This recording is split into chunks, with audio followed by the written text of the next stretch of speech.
hold this end of the string, and I'll hold the rest. Now your end of the string represents today, the present, right now in Grandma's attic. Today takes up a little bit of time on the timeline. This part of the string right next to today is yesterday, the day before today. It's in the past. The past part of the timeline has a lot of yesterdays. Let's blow away some dust and take a look at the past. All these things are in the past. When you started walking, and when you went to kindergarten. I've changed a lot since then. How old will you be on your next birthday? I'll be 10 years old. 10 years is called a decade.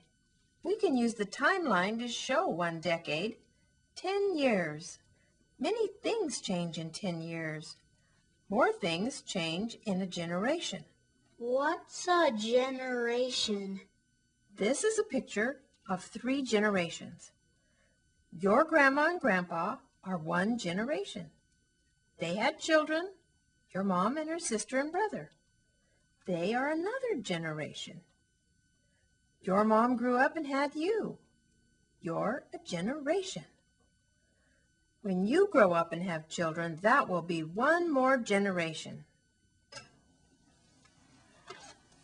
These are pictures of your grandmother and grandfather's generation.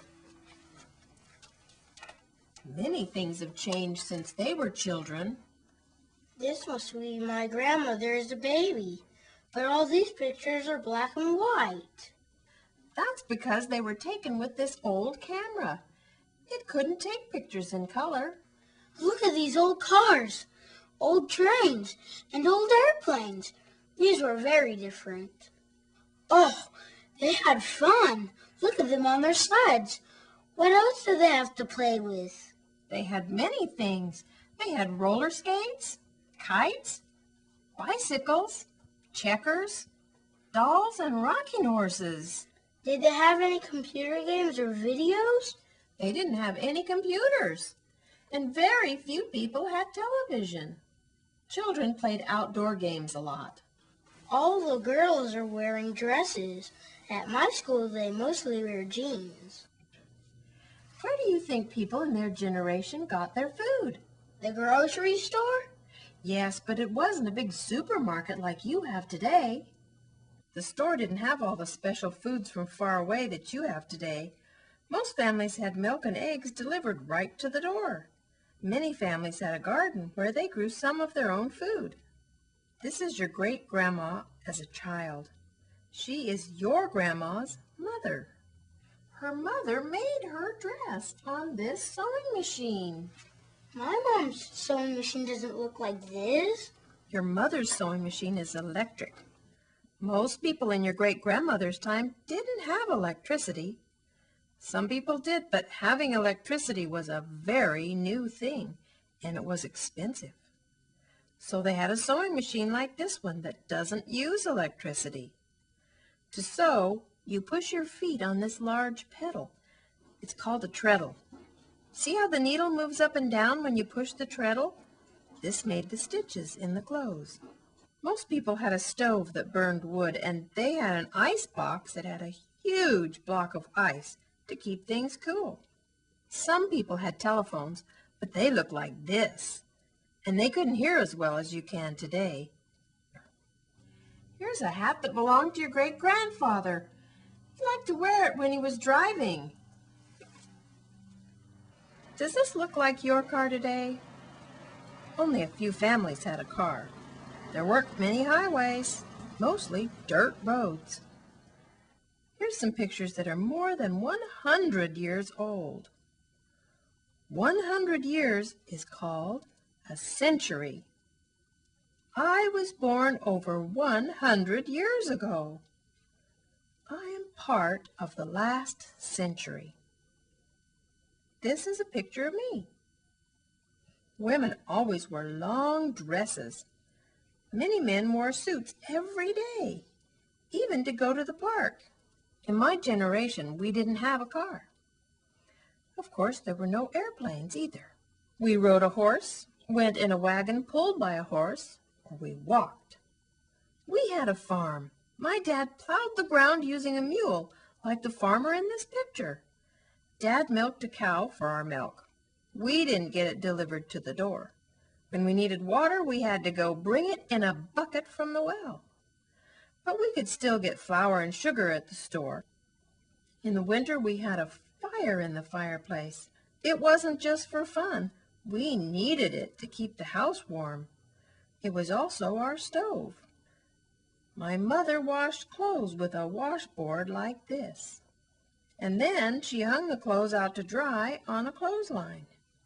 We had a school in a small schoolhouse with just one room.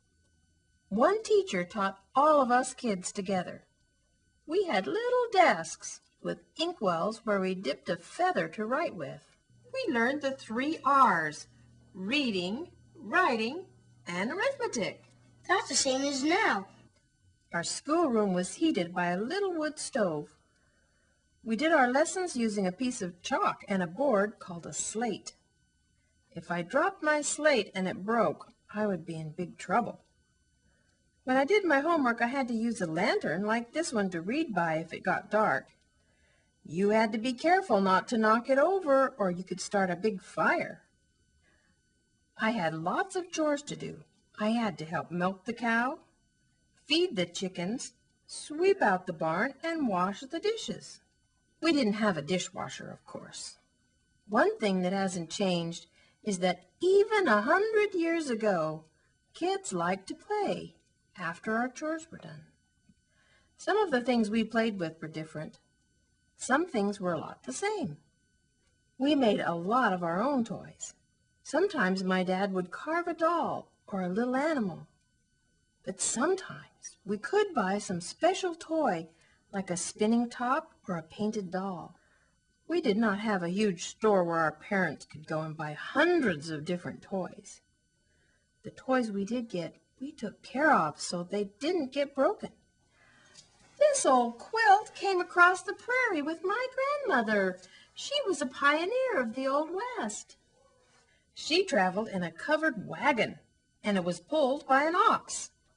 That was like a big, strong cow, and everything they owned was in the wagon, including this quilt and this rocking chair. My grandma made this quilt by hand-stitching it.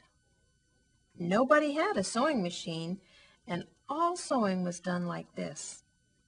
They left their home in the city because life was very hard there. Many children had to work in dark, dirty factories. There were children who could not go to school. Some people had a hard life because of the color of their skin or because of their religion. They weren't accepted or treated well because they were different. There were lots of people who moved away from the city.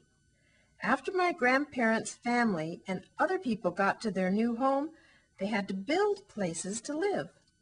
They built cabins out of logs from trees nearby. The furniture was made out of logs, too. There was no electricity, so people had to use a lantern or candles for a light. We use a lantern sort of like that when we go camping. It seems like some things change and some things don't. As a young girl, my mother met a lot of people that we call Indians or Native Americans.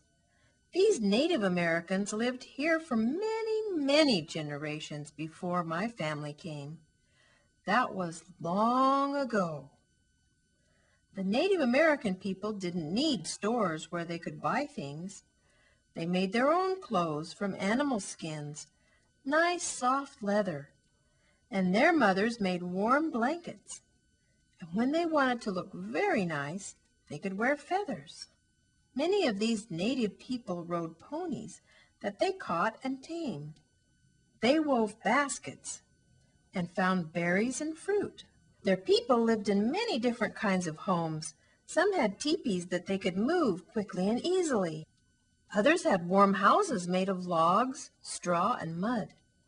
Some others lived in wonderful homes built right into the rocks and caves.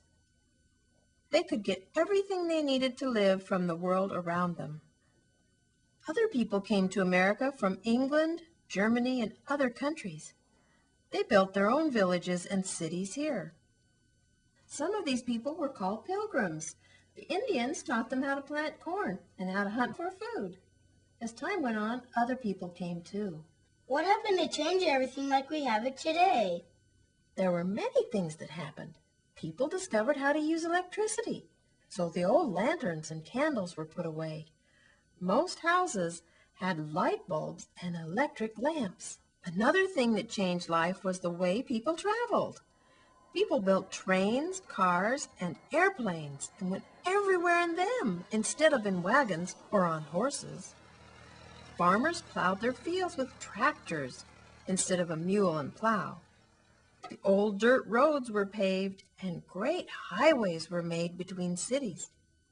Now people can go almost anywhere and travel very fast. They have electric refrigerators, microwaves, and even computers. Telephones and computers let people talk to each other from far away, anywhere in the world. Every child in America can go to school, and very many go on to college. We get the things we need to live from everywhere in the world, not just from places nearby.